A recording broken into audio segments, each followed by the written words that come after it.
Brock coming up to lap tail ender in a Capri already, a 1.3 second lead over Grice, who's pulling out to about 6/10 on Moffat and a whisker or a blink of an eye on Fury. And they come by the very slow car 48, the Isuzu of Jeff Manson, which frankly at the pace he's going, being lapped after 6 laps, has very little place in the race. Moffat having to work really hard to try and shake Fury off his tail, and Fury ducks to the outside, won't do it under brakes, but Moffat is in real jeopardy from Fury. The gap, first to fourth position, is 2.21 seconds.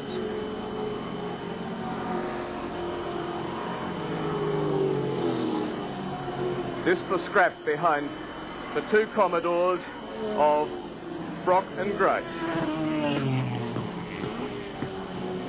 The news through, as we obviously can see from the pace of this race, that all 4 cars dicing for the lead have all broken Peter Brock's lap record. And of course the one in third place, Alan Moffat, took his first pole position in the 5 rounds of this year's Touring Car Championship here yesterday. Pole had previously been taken twice by Grice, twice by Brock. But Moffat, what he has done, has won several races. First car into the pits is Steve Harrington, the 22-year-old, just turned 22 in fact on Friday. Number 2 driver in the STP Roadways team. He's been locking up a front left-hand wheel coming onto the bowl, and Harrington obviously learning his trade at this stage and not prepared to stay out there for another 33 laps without having the problem rectified. Moffat, of course, won the first round and the last round, Calder and Wanneroo, and he has taken lap records at Sandown, Simmons Plains and Wanneroo. The outright touring car lap record at each of those circuits, as Moffat presses Grice, lies to that man in car 43, probing his way on a Commodore, which in the first 3 rounds was more than the equal of Peter Brock, but is not that at this moment today. Brock extends his lead to 2.06 seconds.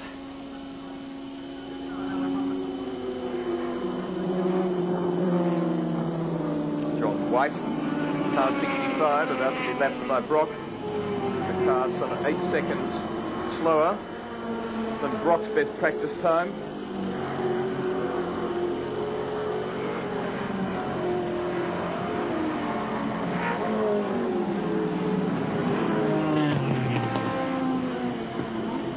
Good stuff, great pressure from Moffat, who knows the value of doing that, particularly after last weekend when Peter Brock just went too deep and too late, braking at the tight switchback corner at the top of the hill at Wanneroo and spun.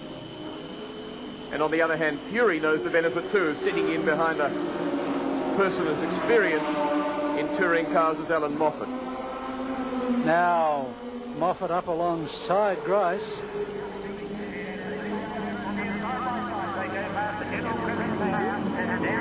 Brock, you saw him get onto the fix there as the car. And it's Moffat. Down a bit. Grice re-challenging. Oh, touched him. Moffat all over the track. And Grice. And here comes Cheeky Fury looking for a way through. Grice getting ready to do a real pedal bending argument here. And he saw some determination there, particularly the car in front has little to lose. He knows he'd be worse off at the end than the car he's battling against. And I don't think if Alan Moffat wants to play rough, and I'm not suggesting he was, but if he wanted to continue that, then I think Alan Grice would be very happy to do so. 1/4 distance now for Peter Brock, 10 laps down, 30 remaining. As Alan Moffat again ranges alongside Grice down the chute. And this time under brakes it'll be the same thing again. Fury was saying he was actually laughing for about 2 or 3 laps at Wanneroo as he watched Brock and Moffat wring each other's necks.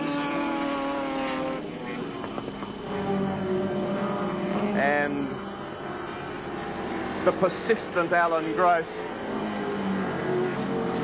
about 1 minute later, reckons he's just about solved the problem of Alan Grice. And George Fury now starts to think about his dealing with Grice.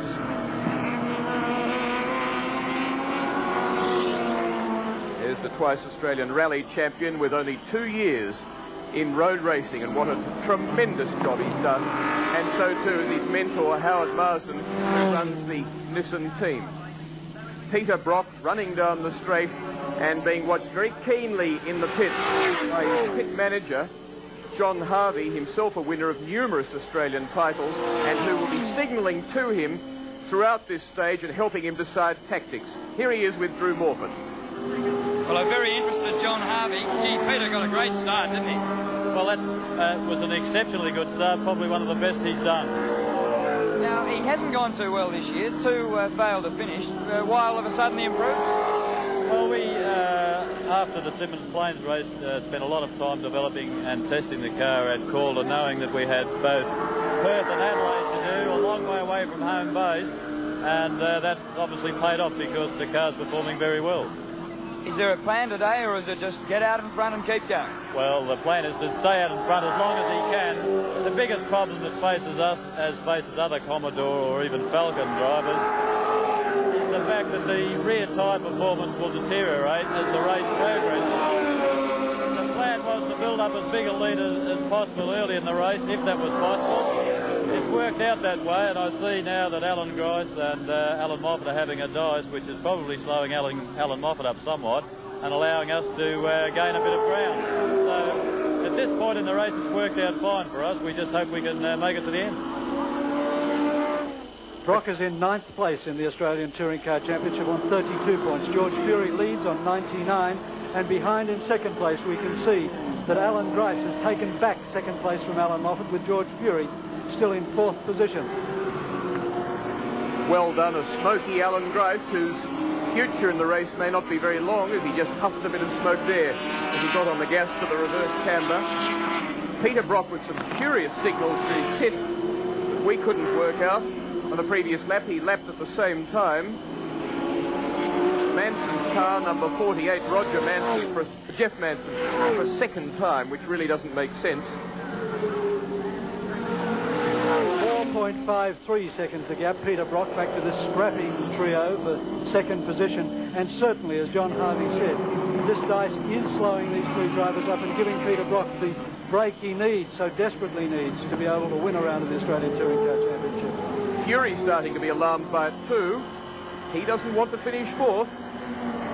That's been his worst result in the championship so far at Sandown. But he had a 2nd at Calder, a 3rd at Simmons Plains, Calder, a 3rd at Simmons Plains, and then at Wanneroo, a 2nd.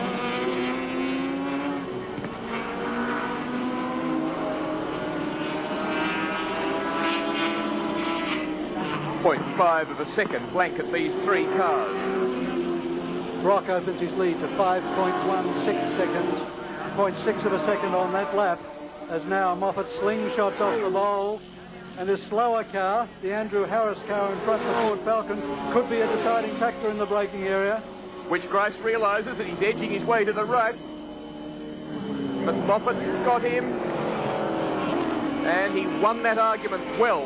Grice was all ready to turn hard right in front of him, and suddenly realised it would have been disastrous. Andrew Harris.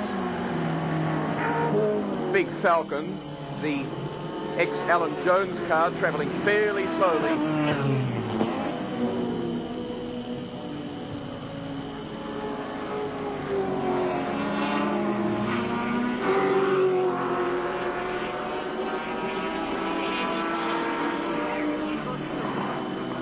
Grice goes low on the banking. Moffat stays high, and Grice made some ground as he did so. But whether he can translate that as the gap over these 3 splits to 1.2 now.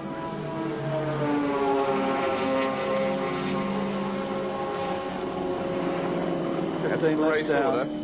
Fury 4th.